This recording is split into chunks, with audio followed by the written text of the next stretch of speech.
Hey, welcome back to the Ping Pong Flick Show. My name is Chris Wong. What a pretty big morning I had. This is all have to do with the DCEU, specifically Wonder Woman 84. Wonder Woman 84 dropped a lot of content today, especially in terms of some rumored news. It's probably facts by now, so with the insiders, since they've released a lot of pictures of Wonder Woman and Steve Trevor on set. That's right. Patty Jenkins welcomes Steve Trevor on set. Chris Pine is indeed playing Steve Trevor. And what looks like he's in an 80s outfit. He even has a fanny pack. Wonder Woman's also, there's also a picture of Wonder Woman looking at multiple screens. It kind of reminds you of like Dark Knight or Watchmen and all those other movies like Matrix even. And that's very interesting. You certainly see the 80s vibe. You certainly see the colors there. And it looks pretty intriguing. Very intriguing. And actually, it's got that retro feel to it that I really, really dig. I grew up in the 80s, so, it's kind of cool to see that type of movie, right? Especially if it's a superhero type movie, and especially it's Wonder Woman, and it's a DC property. Now, Steve Trevor, that's the one everybody's scratching their heads on, and I am too. I tweeted, I was like, I don't know. I'm still thinking maybe an evil doppelganger or a twin or something or illusion. But looking at how they're interacting on set, it looks like now Steve Trevor is going to be the one fish out of water. So it seems like he's just looking around, and he appears to not really get the whole 80s thing. Like he's just literally transferred 60 years into the future. Or what year was that in Wonder Woman 1? Well, anyway, a long time from that, into the future, and not knowing where he is. And I'm like, well, that is interesting. That is really something. What are they trying to do? There's a couple things that a lot of people were talking about, like, are they actually retconning? Are they retconning Justice League in a way that Justice League and Batman v Superman, the mentality that she has been gone for 100 years, that's no longer the case? That's not going to be part of it anymore? Or is it that could still happen, but it just felt like she hasn't seen Steve Trevor since that time from the first movie? But how can that be if he's actually alive in the 80s, right? And it doesn't seem like it's his grandson. Like he said, if it was the grandson, he wouldn't be confused and looking like he's a fish out of water in the 80s, right? So that's also something different as well. And wouldn't she have fallen in love with Steve Trevor Jr.? So I don't know how that would come about. But I'm still thinking it's got to have to do something with magic. As we know, the first the production title, or at least what they're showing the production title out there on the letters, out there on the streets, on the signs, they're calling this Magic Hour. That's the key secretive production title, Magic Hour. And I gotta think, does that really have something to do with magic? There was rumors that saying that Cersei is in the movie somehow, in the movie. And that's just a huge rumor, by the way. But like some people have said, maybe this is the same, they're doing the same thing as Wonder Woman 1, where it's possible that the main villain isn't Cheetah, but the main villain is actually Cersei, and she'll, like Ares, will come out later. Some even people says maybe Hades is involved, and that's why Steve Trevor's back. Maybe Wonder Woman did a deal with Hades and have him come back to life for a temporary short little while, or something like that. Or I still want to think that this is all a ploy and he's not really Steve Trevor, and he's just acting like he's the Steve Trevor from that time and put in this time, and maybe there'll be a twist at the end. I don't know, I'm not sure, but it is quite something, and it's actually kind of cool to see Wonder Woman and Steve Trevor back together, because they really had some, Chris Pine and Gal Gadot had some really nice connections there in Wonder Woman 1 and how they played against each other. Now it looks like she's more aware aware of her surroundings and he's not, so they're switching roles in that sense. So that could have some nice comedic effect and nostalgia from the first Wonder Woman 1. So I don't know. I don't know what you think about that. Let me know what you think about that, actually. Do you think it's Hades? Do you think it's him? Do you think it's a zombie? Is that really Steve Trevor? Or is this like Steve Trevor Jr.? I don't know. But in any case, it is coming together nicely, and it's great to see everybody involved back together again. Patty Jenkins, and there's even people, insider sources, saying that Kristen Wiig is going to be Cheetah, and she starts off as a Wonder Woman's ally. And other people who have read the comics, which I'm not really familiar with, had said that there's some parts of that in the comics. I'm not sure. So that is interesting as well.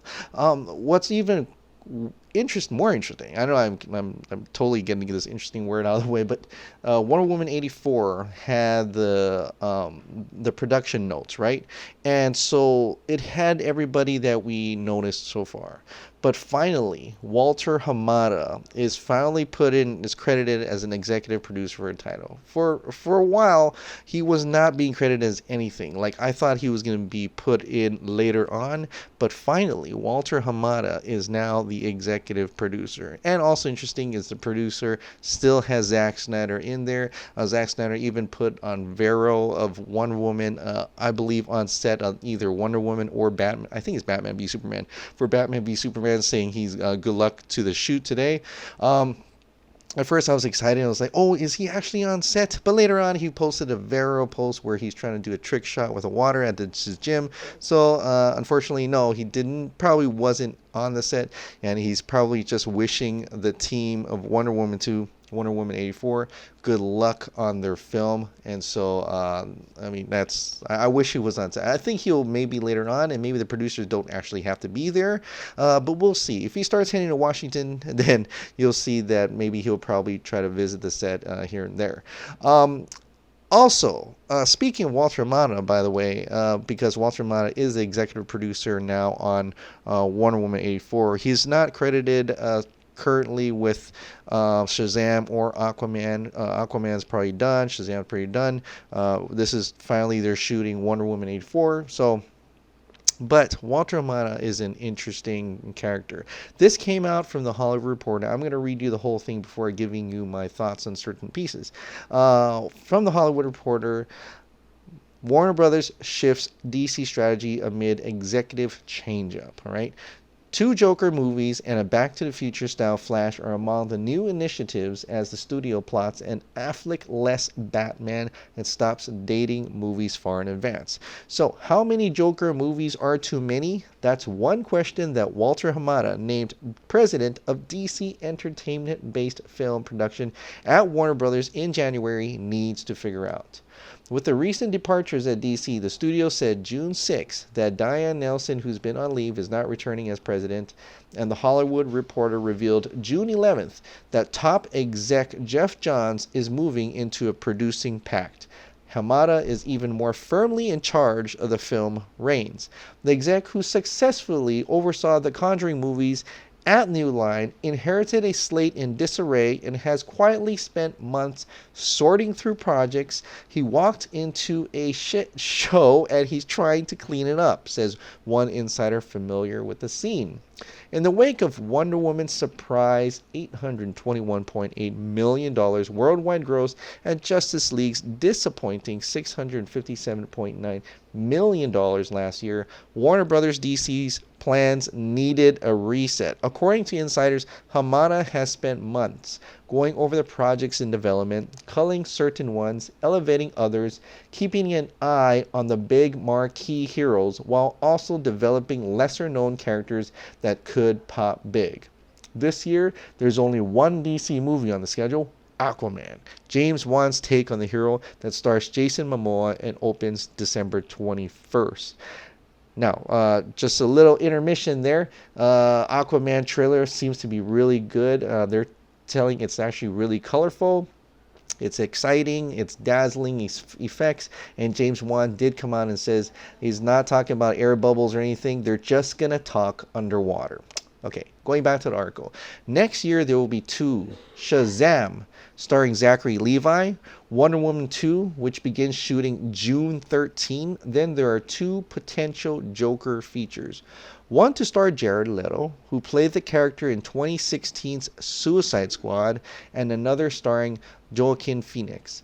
That Todd Phillips will direct. Phillips' movie Joaquin Phoenix. Did I just say Joaquin? Joaquin Phoenix that Todd Phillips will direct. Phillips' movie, expected to begin shooting in the fall, is budgeted at about $55 million, a fraction of most superhero picks, and may be launched under a new label that could be branded with a name like DC Dark or DC Black. But the other DC movies are leaving behind the dark and brooding palette. The Flash, which will finally begin production in early 2019, with Ezra Miller starring, has abandoned the somber themes it has been expected to tackle.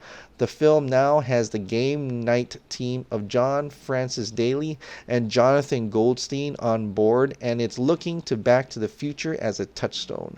Margot Robbie, who brought a manic energy to Harley Quinn in Suicide Squad, figures in the female-centric Birds of Prey, a Quinn spin-off film that is moving along with the Sundance filmmaker Kathy Yan attached to direct. Meanwhile, a Batgirl movie, which has been in development with Joss Whedon before losing the director in February, is currently on track with Bumblebee screenwriter Christina Hodson penning the script.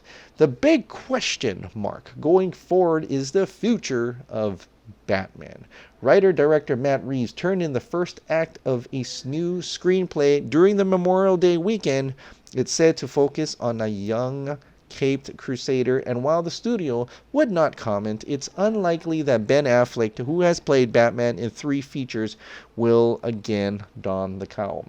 Whatever Hamada does, the upcoming plans comes as a federal judge on Tuesday approved AT&T's acquisition of Time Warner, the parent company of both Warner Brothers and DC. One thing the exec will not be doing is convening writers' rooms, says insiders. Certain studios have taken that tack, such as Paramount and Hasbro with their toy-based properties, Universal with its Monster Universe, and Legendary with its Creatures features. Walter is philosophically opposed to that approach, says one insider. Hamada and his boss, Toby Emmerich, sources say, also are not looking to date upcoming titles in advance, something they're convinced has bedeviled the DC movies since 2013's Man of Steel. Walter has a specific design for the universe, says one insider familiar with his thinking. He has a plan. So that is the article from the Hollywood Reporter. It was reported by Boris Kitt. And like I said before, I'm going to take a little sip of water here, because one of them, he said that it was okay if I took a sip. But this is really, really interesting. This is actually shows you a little bit of what Walter Hamada is thinking, right? And before, there wasn't much news about it. There wasn't much of anything about Walter Hamada being involved in any effort and stuff. But like I said, after that whole judge thing yesterday with going ahead with the AT&T buying out of Time Warner, at least the process, letting them continue the process of merging, I said after that, Warner Brothers knew exactly where they're going to go now. I think they got more confident in where they're going to be headed. They probably knew in advance, and they just couldn't say anything because they weren't sure what the judge ruling is. But I think now they are set, and they're finally letting more, like the Hollywood Reporter, get more exclusives. And it looks like Hollywood Reporter is getting a lot of exclusives. They got the whole, they had the whole Jeff Johns thing yesterday, and so now they're gonna do the Warner Brothers shifts DC strategy. So they're getting exclusives. The Hollywood Reporter. That's quite amazing. But in this report is certainly an eye opener for a lot of people, and a lot of these things will probably not be in the favor of most of you or a lot of you, but a lot of this could be in favor of everything. So Walter Hamada, right? So so everything looks like it's set for the movies and how he's putting together. I like how it seems like he has a plan. I like how he's opposed to the approach of other type of a writer's room and things like that. Although and not dating things in advance, although that is a different from what like the Marvel Cinematic Universe would do, where they're dating things already in advance. There says we're gonna do this, we're gonna do this, we're gonna do this. They have this whole planned out and things like that, right? So, but in their defense, in Warner Brothers' defense, we don't want to be like that, right? We're going to be different. We're going to be director driven. We want to let the directors be able to make the movies they want to make. And we don't want to hold down to promises that may never come. So they are taking in one movie at a time. They're making sure they're making this movie good, then the next movie good, and the next movie good. And so they're playing like that. Although some people could say that's just very reactionary. They're going to wait until see this is good. They're not confident in the next thing. So there's two sides to that story, fine. But he has a specific design for the universe. And the one thing that I really interested me in that design is having him putting another label in an Elseworlds DC called DC Dark or DC Black. I prefer DC Dark. DC Black just, I don't know, that sounds weird. But DC Dark, okay? So if he's doing the DC Dark, he's attaching the Joker, the Joaquin Phoenix Joker to that one, while the Jared Leto Joker is going to be the actual DC Extended Universe, or whatever they want to call it, DC films, then separated, right? So he's able to let another director says, you want to tell your Joker story, maybe like what they were saying was an origin Joker story, in that sense, let's put you into a different brand, like how we have Gotham, but we have the CW, and then we have the DC streaming service. They're all not really connected. There's like this the multiverse thing, right? And I'm wondering if, because the Batman that Matt Reeves has, the screenplay went out, and he didn't want anything to do with the DC Extended Universe, probably, and he's saying, well, I wanted to create a story, a new Batman story, and so I don't want to be held down by this universe that you're trying to build here, this type of universe. So young Batman, I want to go story, I want to go back to that effort. It's kind of like what Todd Phillips was going to do with the Joker movie.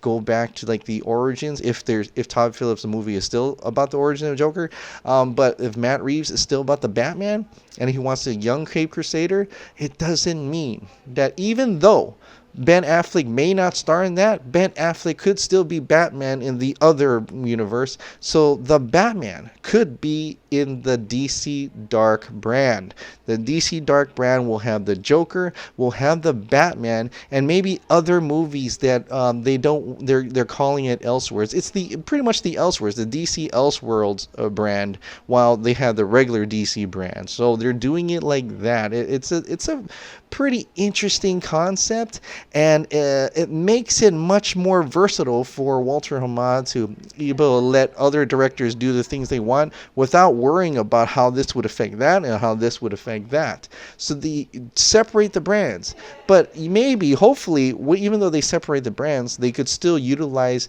actors and actresses from that in order to incorporate that if they wanted to.